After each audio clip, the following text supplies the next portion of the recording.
Lacrosse Talk. Welcome to the Spanglish World Network on Zingo TV, channel 250. Please remember to download the Zingo TV app at the respective app stores for iOS and Android devices. While you download, make sure you rate and leave a comment. Both apps are absolutely free. Zingo TV is available on Google Chromecast, Amazon Fire, Fire TV sticks, Roku sticks, and also on all smart TVs 2016 forward.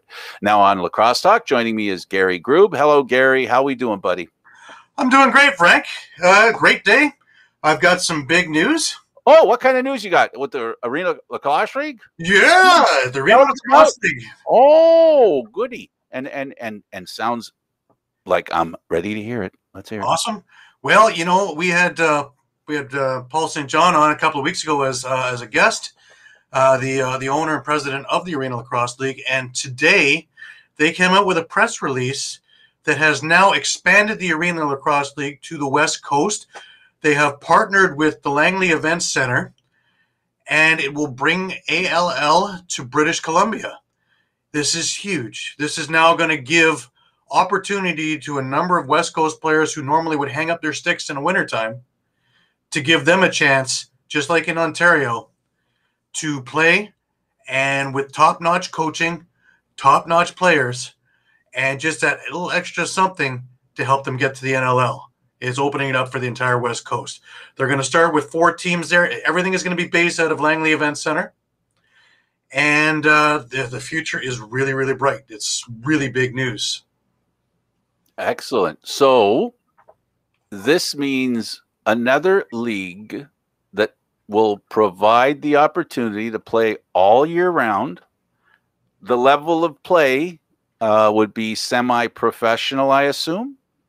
Yes, well, it's all NLL rules, so you know it's all just ready for getting into the NLL. It has the same distinction as the ALL here, which is a feeder league for the NLL, recognized by the NLL. Right, it's almost so junior lacrosse, really.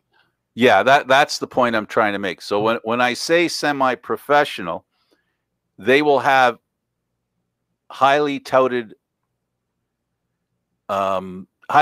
juniors, and there will be senior players in it. So it'll be a mixture of players that play in the NLL, players that can and may play in the NLL, and then filled in with the rest. Just 1 second, Frank. Our guest is calling. He's having a few problems. I'm just going to take the call, and I'm going to get him onto our show here. Okay, you take care of that, and I'll just carry on with what I was talking about. So mute your mic, and then we'll carry on.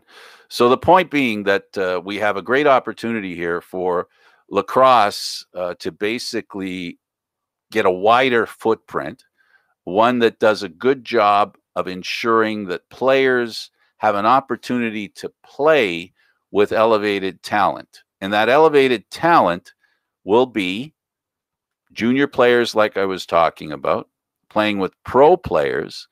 And then there'll be players who maybe aren't in the NLL, but have the opportunity to show that they can play with NLL players.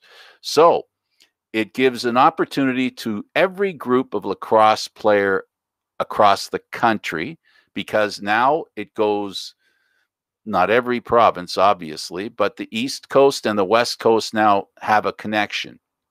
This organization now has the opportunity to fill in the gaps. Now, I suppose when Gary gets off the phone, what I'd like to hear about is, where's the East Coast in this? Where's Quebec in this? What's, where's Manitoba, Saskatchewan in this? So all these different provinces now that have lacrosse, and many of them have National Lacrosse League teams, like Saskatchewan. Winnipeg as yet doesn't have one. The East Coast, we know Halifax has a team. We know that Toronto has a team in Hamilton. They're called Toronto, but they're in Hamilton.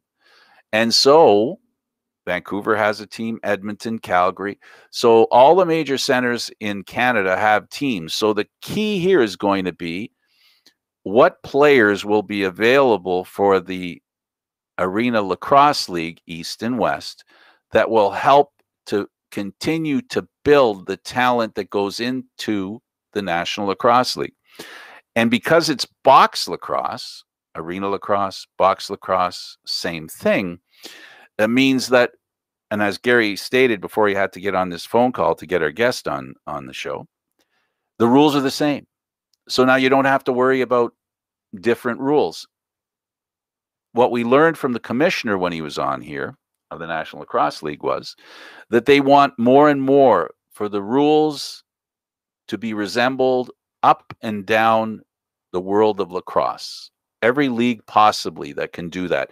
And even the leagues that are not NLL or not even connected directly to the NLL, as the Eastern Arena Lacrosse League is directly with the NLL, means that they'll have a good time getting to play the game, I mean the players, to just get a feel for how good they are, the smaller group. And then, of course, you've got the players, lacrosse players like playing all year. That's something that they do, and it's something that they'll continue to do, and this just opens up another opportunity. So travel becomes less.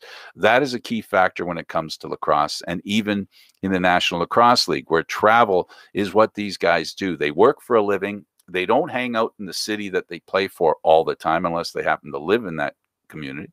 So what they have to do essentially is they literally have to travel the day before the game or game day, and then they'll arrive, they'll play, they'll go back home, they'll go to work the next morning. So it's something they're accustomed to. It's not something that's that difficult for them to figure out. They can do that kind of stuff, and it's a good thing. Another advantage to the Arena Lacrosse League expanding to the West is, as we said, it can mirror, all right, that league can mirror the National Lacrosse League in every province, as I said. So great opportunity here for lacrosse players to have an opportunity to play at a high level and not have to travel as far. If you can imagine somebody in BC who wants to play in the Arena Lacrosse League, up until now, would have to travel to Toronto, Ontario, etc. And that's quite a jaunt. Where now they can be in BC, and as you all know, anybody who watches this program knows how popular lacrosse is in the hotbeds that exist in this country. BC is a hotbed, and BC has always been. I mean, when one says salmon bellies, we know we're not talking about fishing. So there's a popularity in the game as far as players are concerned. There's a popularity in as far as the teams are concerned as well. So it'll be great. It'll be a lot of fun. I'm looking forward to seeing how it plays out. Again, I'll remind you folks that we're in discussions broadcasting some lacrosse games. So that's going to be fun as well. I should ask Eduardo where that's at right now, because he's handling the deal part. Are you there, Eduardo? I'm here. Okay, good for you. Gary's good for me. Gary's still on the phone. So do we have an update on lacrosse and how it'll be handled by Spanglish Sports World and the Candid Yes, we do. Live World? So we are working on the technical side of it. The legal side has been covered. We start officially on September 21st out of the Baltimore Lacrosse League. And basically the way it's going to work is that we'll start broadcasting if the games are regularly at 7:30. So we'll start broadcasting at 7 o'clock with a pregame show, and then we'll go right into the game. After the half, we are going to have interviews with the coaches, both coaches of both teams, and that'll be handled by the on-site crew, right?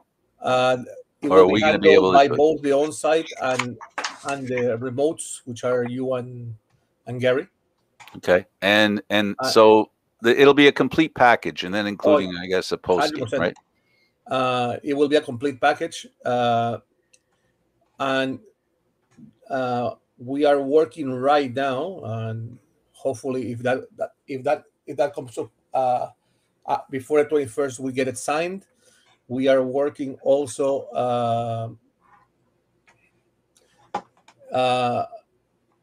we are working also on the idea of having sponsorship spots, and at halftime we'll have also a spot of learning lacrosse, tips on on how to play the game of lacrosse for our young viewers. Anyways, Okay. Frank, I'm back. Yep, I see. We're working behind the scenes. We do have an interested guest. I didn't mention his name because I didn't want to jinx it. But the thing is, we're having a little trouble connecting with our guest, and but our guest is trying. Bill Beroza is his name, and you know, he will try to get on. Eduardo's going to get on the phone with him right now, and he'll handle the technical problem that we're having, and Gary can come in and we can talk. I was just advising folks from my perspective the importance of the Arena Lacrosse League expanding to the West. You touched on it a little bit, but it creates a symbiotic relationship. In other words, the relationship between an NLL and the Arena Lacrosse League can expand now to include Western players who prefer to play on Western teams in the National Lacrosse League can now play in an Arena Lacrosse League without having to travel to the East. Exactly. For the last 4 years that it's been in existence, they've had to find places to stay. They've had to find their own work. They've had to, you know, keep themselves alive while they come to Ontario to play, just to keep playing. And it is a strain on a lot of them. And to have it out in the West Coast now, I believe if I heard you correctly, we're touching upon Saskatchewan, Alberta, as well as BC, and these guys can all go to BC now and stay fairly close to home, as opposed to traveling the other end of the country in Ontario. Right. And the people in Quebec right now, they're still coming into Ontario to play Arena Lacrosse League. Now, if this is successful, I would assume going east would be the next major step, which would help with Halifax, and you know that make that connection, right? Yep, very much so. It's a step towards opening up the entire country and eventually the entire continent to us. Because Paul's original idea was to go into the U.S. when he had CLAX and Arena Lacrosse League. The original idea was to include the U.S. So I'm sure that's still on the idea burner. And you know, this foray into BC is huge, but I don't think it's the end of what he wants to do. No. I think it's just no. It's clear. You know, we all know that success breeds success, and then when success happens, everybody wants to be a part of it. And by definition, the Arena Lacrosse League in Ontario is a success. If it wasn't, BC wouldn't be interested. That's my point. So right now, BC's interested because the Arena Lacrosse League is working in Ontario. Now, BC joins and it starts working, and it has the same kind of success. And by success, we mean a great league for lacrosse players to play, from the burgeoning professionals to the existing professionals. And when I say burgeoning, I don't just mean juniors. I mean players, you know, players who actually have the ability, right? Players who have the ability to maybe make an LL team, but they don't have the credentials. And by credentials, I mean the tape that shows them playing with those kinds of players, right? Because if there's no, like in hockey, if there's no American Hockey League, how well do you know a player can play without playing in the NHL? Yeah, well, exactly. It's a huge step. And I really am interested to see how it's taken there and how we get to the next level in all this. Very much so. Well, we're still seeming to have a little bit of problem with our guest. I shouldn't have said his name. You see, I jinxed it. I didn't want to do it. But I did it. So my assumptions are correct. Gary has basically confirmed the advantages of this step. We'll call it a step. So what we've got is basically we're making connections, and networking is a definition that fits into this whole process. So when you network, you know, you reach out to people, you work with them, and you work with them, and what happens is you start to develop this trust level. So the Arena Lacrosse League has developed some trust outside of itself by virtue of the success it's had. So now they connect to the West. And then what we end up having is we start connecting all these dots that you see on a map, right, with all the big cities. And each of those big cities in Canada, we'll call them big cities in Canada, the main centers in Canada, they all have an interest in lacrosse. They don't all have a team in the National Lacrosse League. Now, if I can skip a step, this all creates basically the groundwork for an NLL team going into Quebec, going into other places in Canada. Why? Because if they can put together some ALL teams, right, in centers, and it becomes very popular, it'll help, you know, foster the idea if somebody has money and they go, well, you know, that National Lacrosse League, maybe they'll expand to here. You know, Gary's talked about all along, and the commissioner has made references, and he has made veiled references and obvious references to comparing the National Lacrosse League today to the pre-NHL expansion, right? And the reason that all happened is that when they brought in the 6 extra teams, when they went from 6 to 12, the popularity of the game in Philadelphia, Los Angeles, Pittsburgh, you know, go on and on and on and on. They were all so popular, they filled arenas, and television became interested. Everything starts to grow. Now, there's no guarantee that it'll survive. But here's the thing that we can say right now, and I think Gary and I can say this, and we're not blowing smoke anywhere, folks. We're not pumping anybody's tires. The commissioner of this league has laid out a great plan for expansion, and none of his expansion has had any kind of problem with it. They've all gone well. They've gone as well as you'd expect, as well as you want, and most of all, as well as you need. And the reason has been that none of these teams are on their own. They have a template that the league works towards, and every time that template is tested, when they expanded to Georgia, that template was tested. It created a template. So now they expand to somewhere else. They expand to Halifax. They expand to Saskatchewan. And they've learned what going into a new area does, how there's failings, right? And how there's successes. And they've come up with a plan that works for each and every time for what they do. And as the commissioner said, and then Gary, I'll let you talk. As the commissioner said, there's not just one template. It depends on the team, where it's playing, the arena, and how they can. At the bottom line of all this is there's 2 different ways to have control of when you can have games in an arena. You can own the arena, being the owners of the lacrosse team, or you can have a deep connection like an NHL team owns your lacrosse team. You have that connection. Then you have the other connection where you have an owner who makes a deal, like the owner of the Toronto Rock, went to Hamilton, made a deal and said, I need to be a primary tenant. I can't be a second or tertiary, third, fourth level tenant. I need to be a top-tier tenant. So those are the things that the National Lacrosse League will not give into. Carry on, Gary. Go ahead. Throw your 2 cents in. Yeah, no, you're exactly right. And they're sticking to it, blue chip owners, and MO being exactly what you said.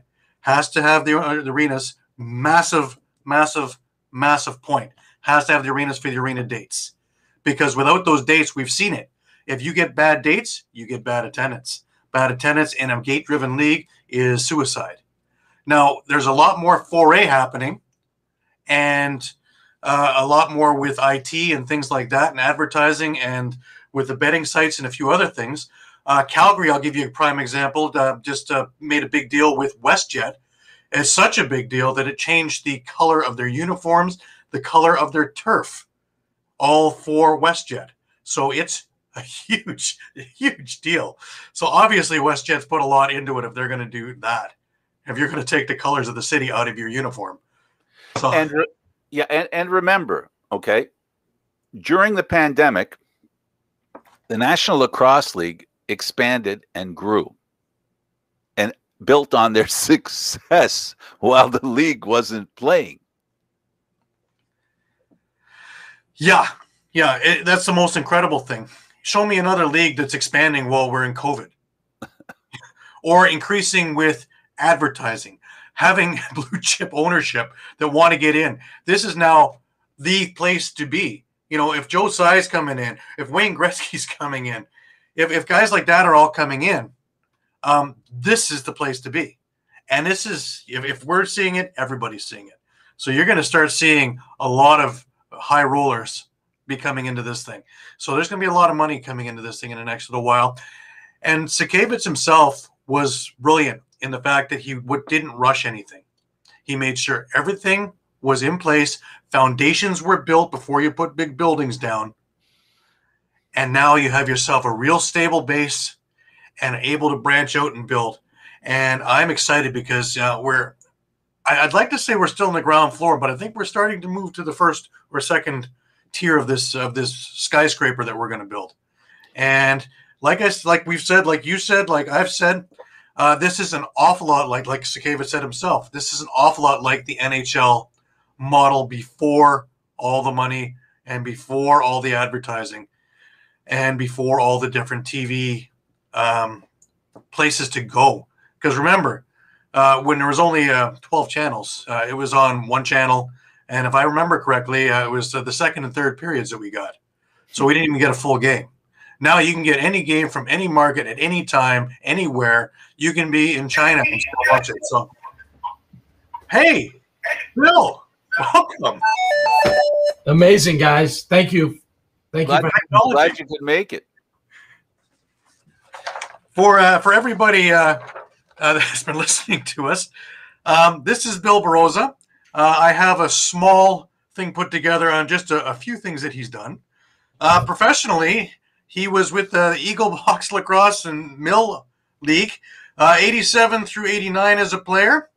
Also GM and goalie for the New York Saints with the Detroit Turbo. Won for 2 years and won the 7th Man Award both years. He was a commentator with Leif Elsmo in the ESPN broadcast of the Major Indoor Lacrosse League from 90 to 93. A coach in Long Island and HOFSTRA Lacrosse from 91 to 97. He was a head coach. A slew of championships and awards. A commentator for the VAIL tournament.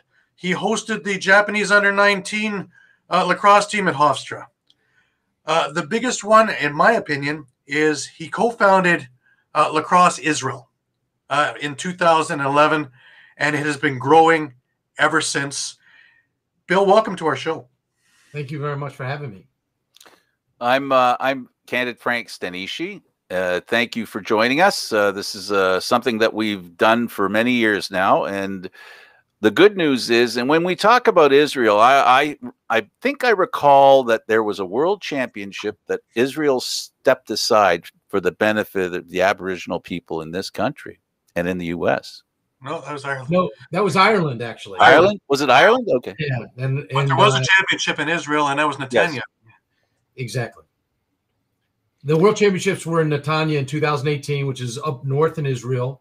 And we won that bid for the championships because England was supposed to host them in 2018, and they chose not to do it for a myriad of reasons. And with 1 year or less than a year to go, we bid on it, and they awarded it to us. And we had 46 countries there. It was amazing. But Frank, what you were talking about is what's coming up.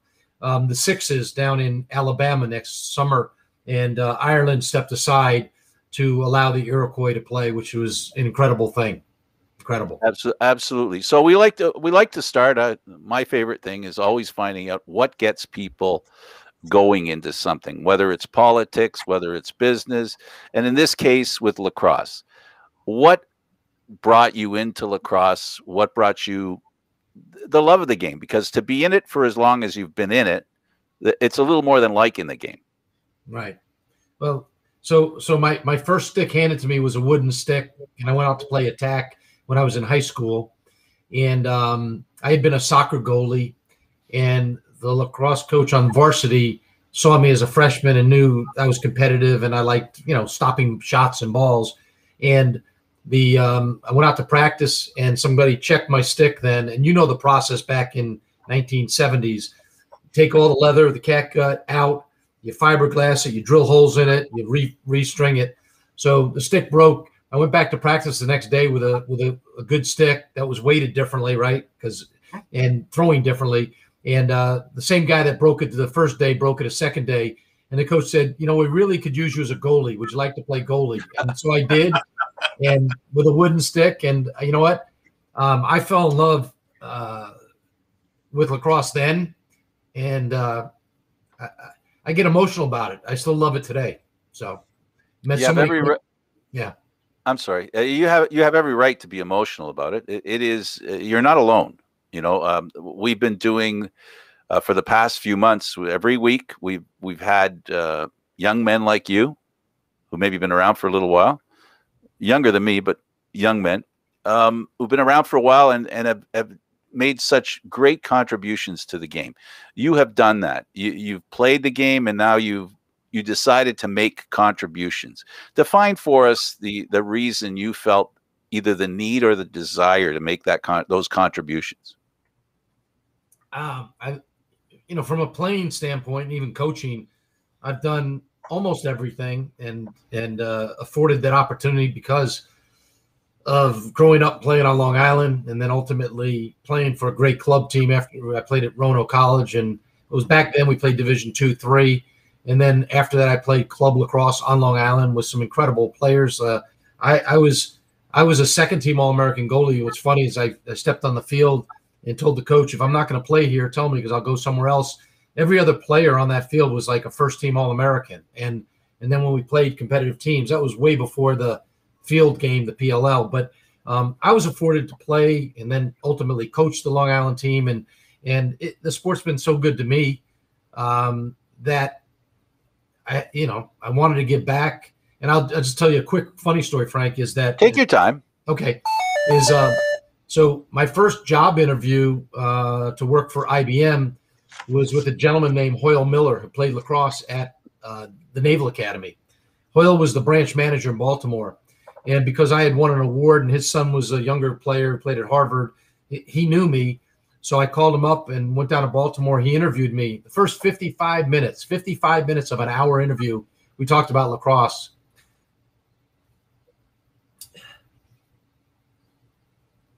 And then he said, son, what do you want to do? I said, I want to sell typewriters for IBM. So he said, well, we're not selling typewriters anymore. We're getting out of that business, but let me see what I can do. So he got me hired, and I've been there 42 years. And I still stay in touch with him, and he's living in Florida, and he's had his health issues. So again, it's all about the relationships, the people.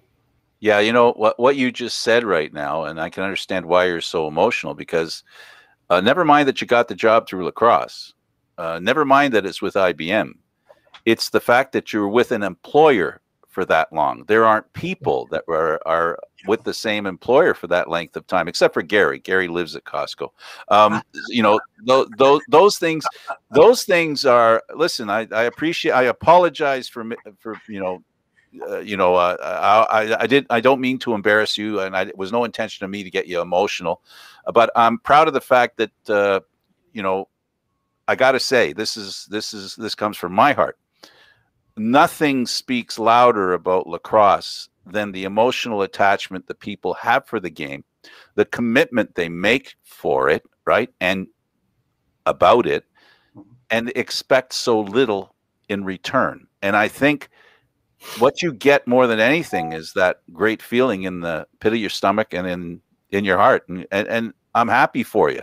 I know you're crying, but I'm happy for you because those aren't sad tears you're given. Those are happy tears. Those are satisfied tears, aren't they? Yeah, they are.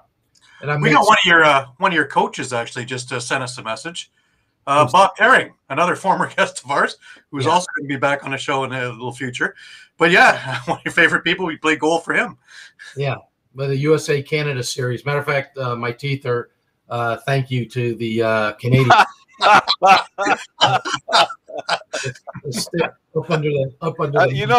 When they talk about Canada and America building bridges, I don't think that's what they meant. Well, I didn't realize because Bob Herring was was the coach for the USA versus Canadian series before the Eagle League. It was after the old NL National Lacrosse League, and that folded. And then Russ Klein and Chris Fritz were going to start it. And so Bob was the coach, and he had a bunch of players and wanted to be all Americans. And I had never played hockey goalie or goalie with down position. So anyway, long story short, I did it and started off that way. And our first game in the Philadelphia Spectrum, I remember vividly. I barely knowing the rules. I didn't in field lacrosse. You can hit somebody if they're 5 yards within the ball back then, not now. And so this guy's coming for a pass over his shoulder. It happened to be Jimmy Wasson, great guy and a friend today. I came flying out of the goal with all that equipment on as he's catching a pass and met him. So needless to say, in the next round of the balls outside the goal, the crease, which I didn't realize you're not supposed to come out of the crease as a box goalie, right? You learn it. I came out, picked up a loose ball, turned around to make a pass, and ended up with a stick under my helmet, and so I got new teeth from that. But you know what? The relationships I have, Tommy Wright, who just passed away about a year ago, who was my coach with the Turbo, assistant coach with Mito Martinello. I can go on and on and on and talk about the relationships, and that's Gary, Frank. That's the other. I can't begin to tell you, how many people, great people I've met. So I have a clue. I you don't know me, but I go back in lacrosse quite a ways back into the 80s, late 70s, early 80s, middle 80s. So I have a little idea about lacrosse and where it came from and how consistently, Gary, this sport has been a part of many a community that doesn't visit on a sport. It doesn't visit BC. It doesn't visit New York. Some people forget how deep it is. We're hearing here about Long Island. We talk about Baltimore. We talk about Ontario. We talk now. You're getting places like Georgia that didn't have lacrosse. And trust me when I say this, it's only going to get deeper and wider, right? Oh yeah, most definitely. Hey, I'm just curious. So you're playing goalie. How did you become the GM of the New York Saints? How did that become?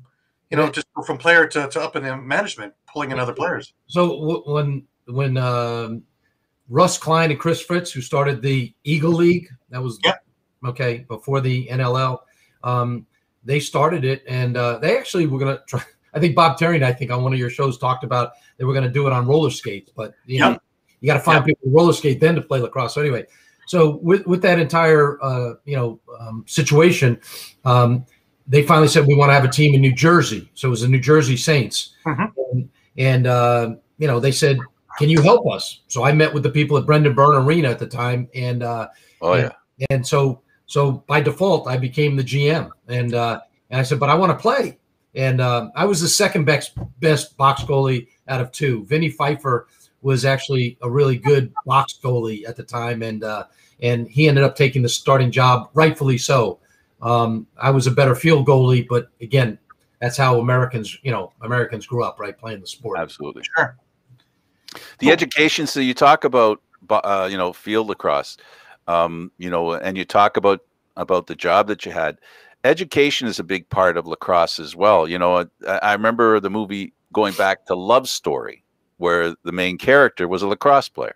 You are old, Frank. Okay. Thank you for reminding me and confirming it. Yeah. Okay. Go ahead. Anyway, it's been in great. It's been in. I just saw the movie last week. No, just kidding. It's been a part of U.S. college sports, and it's been in Ivy Leagues. So we have some people. Listen, it's not trying to suggest that only smart people go there, but the point is the people after being educated in Ivy League schools and go out into the business world understand lacrosse. Yeah. But and again, just to pull more things together about the sport and the people, is I went to a Harvard Cornell game and ran into some people that had Canadian T-shirts on. I said, hey, those are the shirts that you guys had in 2018 in Israel. And the young lady, I forgot, the last name was Donville, and I think you know the name, right? And John Donville's parent. Yeah. So the backup goalie was Donville, but then the other younger Donville played for Cornell. So I was at the game, and this young lady goes, "Oh my God, do you want a T-shirt?" And I'm like, "Sure, I'd love one." I said, were you there? She goes, "Yeah, my brother played, and we were there." And I tell you, just the where you run into people and meet people that, like I'd never met her in my life, but just it. One other funny story is, and this goes back to the 92 timeframe. An IBM executive had come back to our headquarters in Somers, New York. He said, "Bill," he says, I just flew in from Japan. I got to tell you a great story. I said, "What's that?" He said, "I was in a sporting goods store in Tokyo, and I saw a kid wearing your Long Island lacrosse jersey with your name on the back of it." And I said, "How did he get your jersey?" I said, Gary, you started reading some of the resume stuff. When I hosted the under-19 Japanese team in 1991, 92 on Long Island, they played at HOFSTRA. It was their first time they came to the States to compete in those games.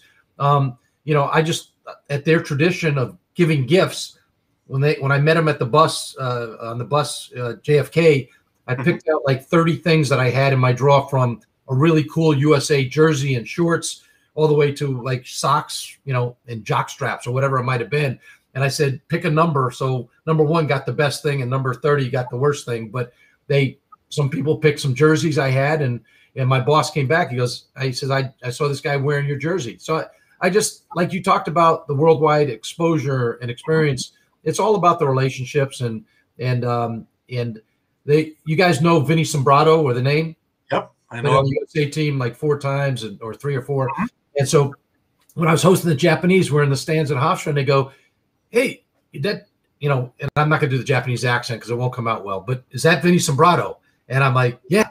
And they all got up and left me sitting there by myself so they could get his autograph. So they get his autograph.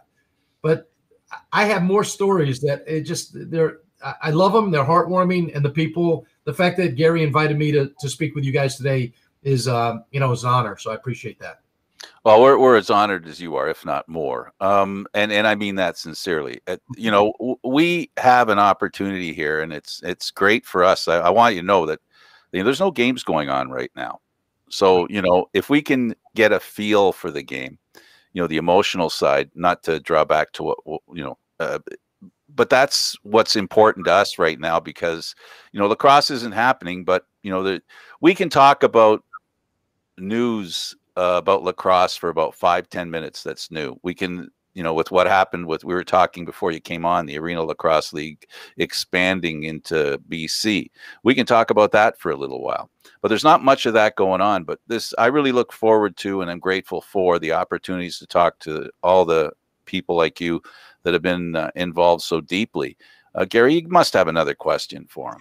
I do. It's funny because, I wanted to talk a little bit more about the Israel program, and a very familiar name to people around here is an associate of yours, Brad MacArthur. Now, him not being Jewish, but traded culture for lacrosse coaching. Not a bad thing. Not a bad thing at all. So the kid at the time, who's now 36 years old, Scott Neese from Long Island, went to Israel on it's called a birthright trip, and he came back from Israel and said, "I want to start lacrosse in Israel." And then he Googled and found me, and then called me and asked me to get involved.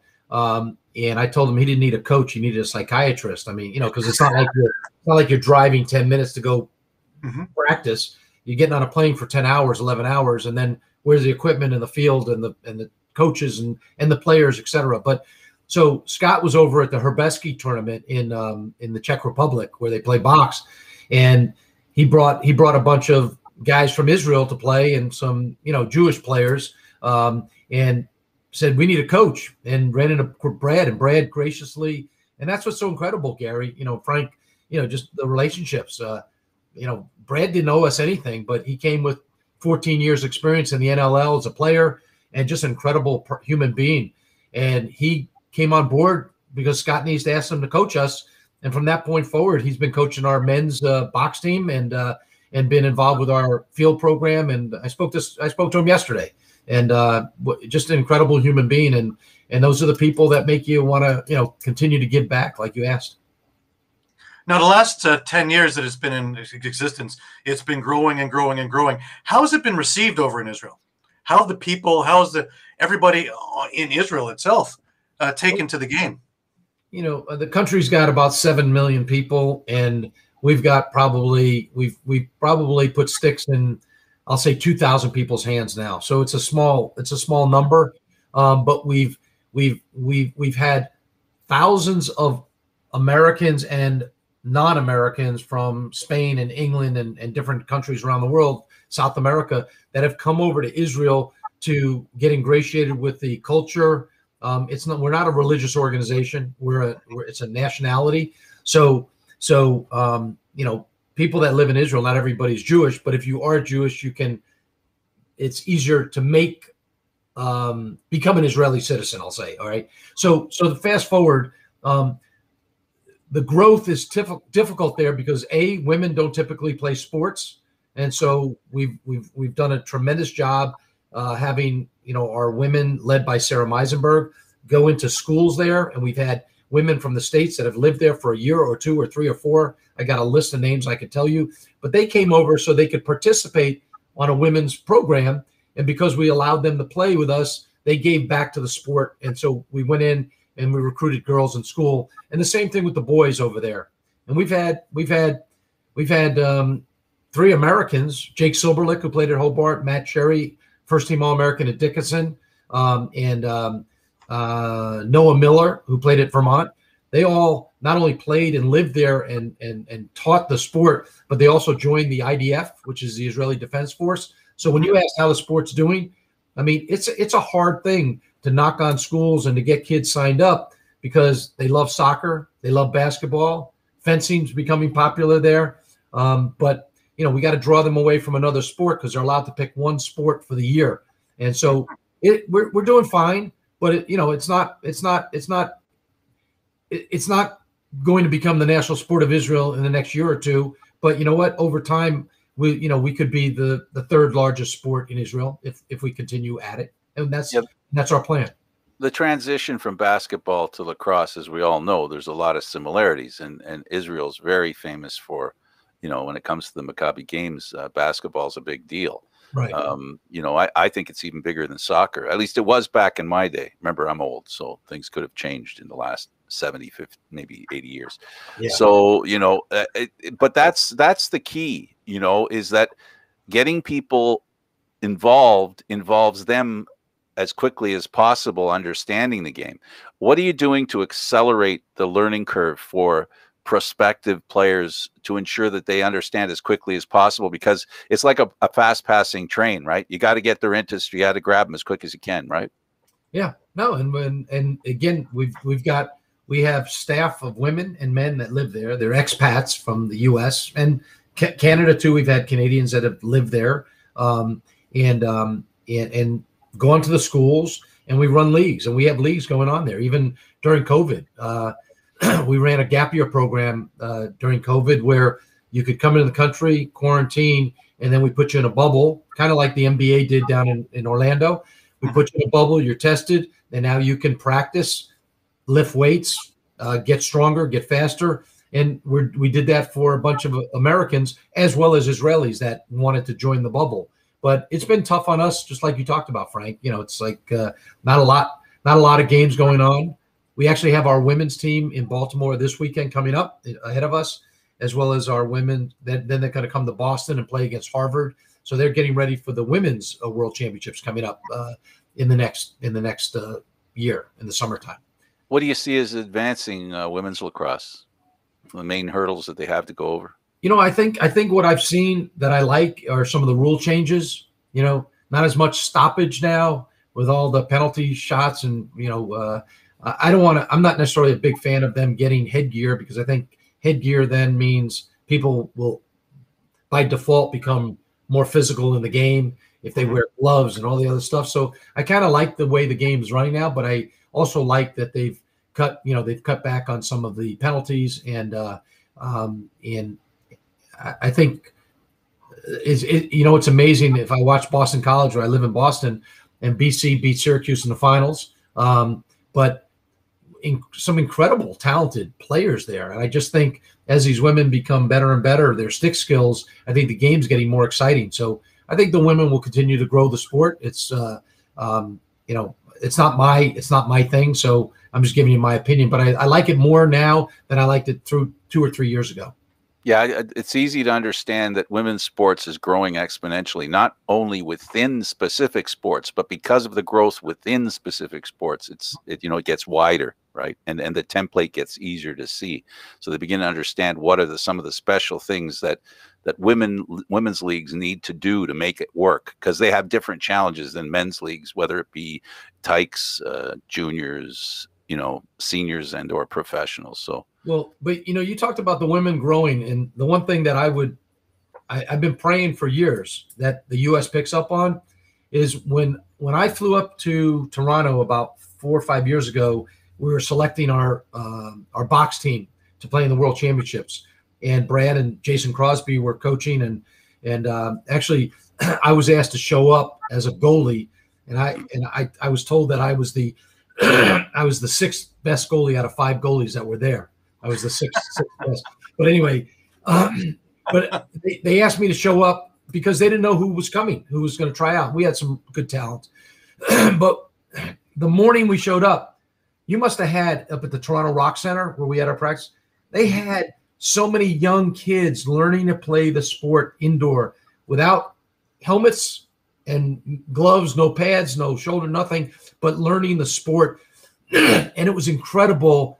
And I wish in the U.S. that we had more programs like that here to emulate what you guys are doing with the youth in Canada for the box game.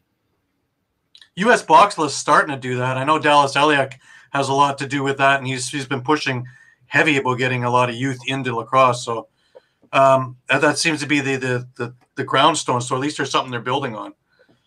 Yeah. No, look, there are people individually doing it, but I think it needs to come from the foundation of U.S. lacrosse, and I don't control that. But if anybody listens or cares, I've told them, and that's what I'd love to see it, because the experience I saw up in Toronto was incredible. There were hundreds of kids, and it was like 4, 5, 6 years old, and then the 7, 8, 9 came later, and then the other age groups, and that's why the Canadians are better stick handlers in general.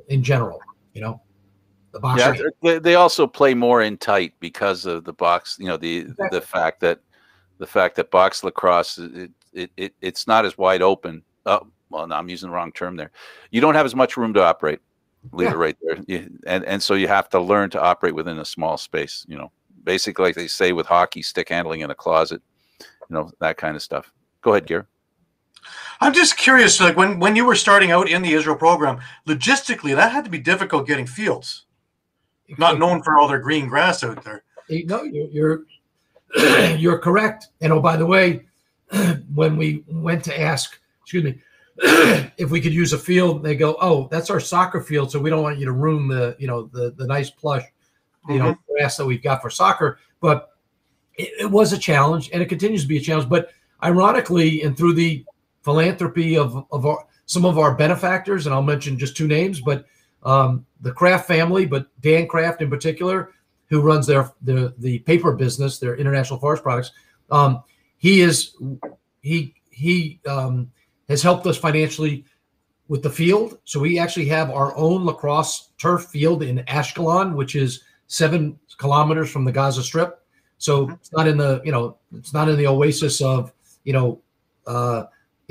Baltimore or Long Island. It's in a treacherous area, but bottom line is we have our own field for men and women there. It's lined for men and women. And Richard Mack, who's a real estate mogul in New York, the field's named after him, the facility's after the Kraft family. And but the reason I share that with you is because that was one of the best decisions we ever made, is that we could have a field of our own there south of Tel Aviv. But when you go to Tel Aviv, it's hard to find fields. It's a expensive metropolitan city. It's like going to New York trying to find a field. So, yeah. Well, it's like trying to find an apartment that you're going to afford to live in. Go ahead, Gary.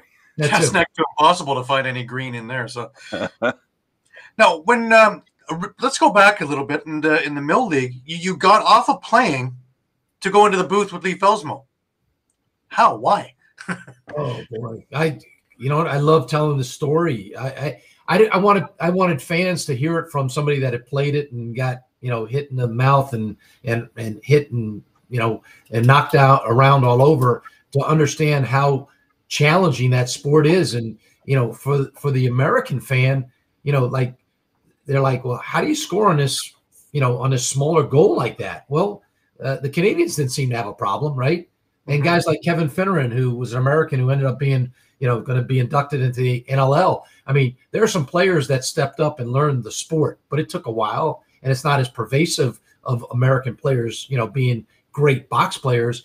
But, you know, telling the story about, you know, how the Americans became, you know, ingratiated into the sport I enjoyed it. It was incredible. And, you know, it's funny. I started off, I did some field games with Leaf as well. I remember doing Syracuse, Virginia, I think it was, you know, on ESPN with Leaf years ago. He's like, do you want to help me out here? I'm like, I love it. It'd be fun to talk about, you know, Frank, talk about what you love, right?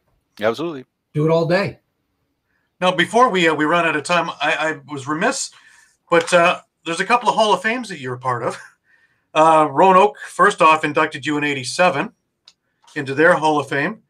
The Jewish Sports Hall of Fame in 1995, and the National Lacrosse Hall of Fame in '96. I think they're major points that we need to make sure people know, because it was a heck of a career, and still going and still being part of it. Well, thank you. You know, the accolades are great, but there's a lot of things I'd give up. I have friends that aren't here anymore, you know, back with us. Jimmy Burke played on the USA team. John Piero played with me at Roanoke. They both died way early. And so bottom line is, you know, those accolades are wonderful and great, but it's the friendships.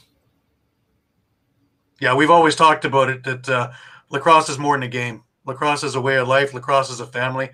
All you need to do is go to city to city to city and see how tight-knit lacrosse still is, even in this day and age. And I know exactly what you're talking about. I have friends all over the world through lacrosse, and I feel very lucky to have them. I assume just the relationships all through the years are just absolutely spectacular and special.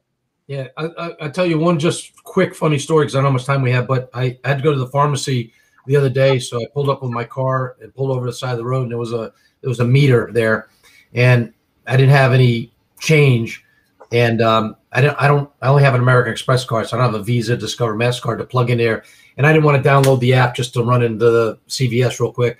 There were two girls sitting on the step.